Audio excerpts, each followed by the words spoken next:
ಎಲ್ರಿಗೂ ನಮಸ್ಕಾರ. ನಂಗೆ ಸಡನ್ ಆಗಿ ಒಂದು ಹಾಡು ಹೇಳಬೇಕು ಅಂತ ಅನಿಸ್ತು, ಅದಕ್ಕೆ ಈ ವಿಡಿಯೋ ಮಾಡ್ತಿರೋದು. ಎಲ್ಲಾದರೂ ಇರು ಎಂತಾದರೂ ಇರು, ಎಂದೆಂದಿಗೂ ನೀ ಕನ್ನಡದವನಾಗಿರು. ನಾನು ಯಾಕೆ ಈ ಮಾತು ಹೇಳ್ತಿದ್ದೀನಿ, ಯಾಕೆ ಈ ಹಾಡು ಹೇಳ್ತಿದ್ದೀನಿ ಅಂತ ನಿಮ್ಗೆಲ್ರಿಗೂ ಗೊತ್ತಾಗಿದೆ ಅನ್ಸುತ್ತೆ. ಕನ್ನಡ, ಕರ್ನಾಟಕ ಅಂತ ಬಂದ್ರೆ ಪ್ರತಿಯೊಬ್ಬ ಕನ್ನಡಿಗನ್ಗೂ ಇಟ್ಸ್ ಅನ್ ಇಮೋಷನ್. ಹಾಗೇನೆ ನಮ್ಮ ಭಾಷೆ ಬಗ್ಗೆ, ನಮ್ಮ ಕನ್ನಡ ಭಾಷೆ ಬಗ್ಗೆ ಯಾರಾದ್ರೂ ಒಬ್ರು ಟೀಕೆ ಮಾಡ್ತಿದ್ದಾರೆ ಅಂತ ಅಂದಾಗ ಸುಮ್ನೆ ಅಂತೂ ಕೂರಕ್ಕಾಗಲ್ಲ ಅಲ್ವಾ.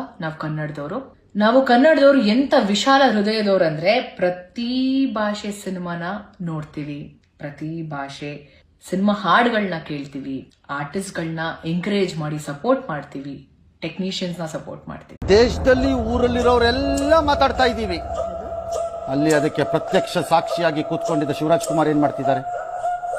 What are you doing? You don't have an opinion. Friendship ಬೇರೆ, Kannada That's a different issue. If you want that friendship, take his friendship. ಕನಿಷ್ಠ ಸೌಜನ್ಯ ಬೇಡ? ನಿಮಗೋದಕ್ಕೊಂದು ಪ್ರತಿಕ್ರಿಯೆ ನಾನು ಅಲ್ಲಿ ಇದ್ದೆ ಅನ್ನೋದಕ್ಕೆ ಕೊಡಕ್ಕಂಗಾರೆ ಯಾಕದನ್ನು ನಿರೀಕ್ಷೆ ಮಾಡಬಾರ್ದು ನಾವು ನಿಮ್ಮಿಂದ? ನಿಮ್ಮ ಮೌನವನ್ನು ನಾವು ಸುಮ್ಮನೆ ಒಪ್ಕೊಂಡು ಸುಮ್ಮನೆ ಇದನ್ನು ನಾನು ಹೇಳಲ್ಲ, ನನ್ನ ಇಷ್ಟ ಅಂತ ಹೇಳಿ ಅದು ಓಕೆ. ಇಡೀ ರಾಜ್ಯವೇ ಮಾತಾಡ್ತಿದ್ದಾರೆ.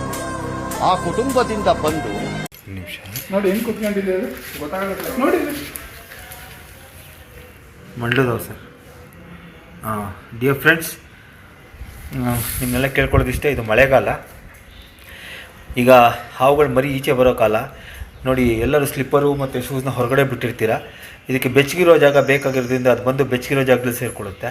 ನೋಡಿ, ಈ ಥರ ಚಪ್ಪಲಿ ಯಾರೇ ಆಗಲಿ ಕಾಲ್ಗೆ ಹಾಕೋಬೇಕಾರೆ ನೋಡ್ಬಿಟ್ಟು ಹಾಕ್ಕೊಡಲ್ಲ. ಇದ್ರಲ್ಲಿ ನೋಡಿ ಒಂದು ಮಂಡ್ಲದ ಕೂತಿದೆ ಇದರೊಳಗಡೆ. ಸೊ ನೀವು ಭಾರಿ ಹುಷಾರಾಗಿರಬೇಕು, ಎಷ್ಟು ತುಂಬ ಹುಷಾರಾಗಿರ್ಬೇಕು ನೋಡಿ.